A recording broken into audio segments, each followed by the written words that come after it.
Lapu-Lapu City Mayor Junard Ahong midasig sa mga barangay nga maagi-an sa Traslacion sa pagpatukar ug mga religious songs alang sa balaang bata. Si Luan Merondina sa report.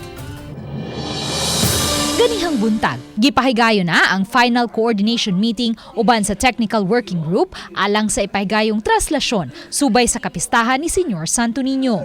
Gilangkuban kini sa Lapu-Lapu City Police, Lapu-Lapu City Fire District, Naval Forces Central, Lapu-Lapu City LGU ug kadagkuan sa Nuestra Señora Virgen de la Regla Parish. Lakip sa gisgutan ang traffic management ug security measures nga ipatuman.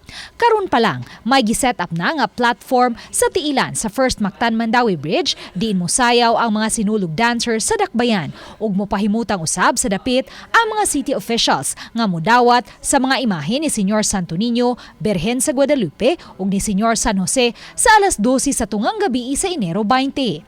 Samtang ipahibaw sa City Traffic Management System kon CTMS nga sugod sa alas 10 sa gabi karong Biyernes, Enero 19 hangtod sa alas 6 sa buntag sa Sabado, Enero 20, sirad-an na ngadto sa mga motorista ang tanang daan paingon sa Lapu-Lapu City Public Market alang sa ipahighayong Traslacion subay sa kapistahan sa Señor Sto Niño. Samtang gidasig ni Mayor Junard Ahong ang mga barangay nga maagi-an sa Traslacion nga ipagawas ang ilang mga sound system ug magpatukar og mga awit alang kang Señor Sto Niño. Uban ni Marlon Melgazo, Luan Merondina, Balitang Bisdak.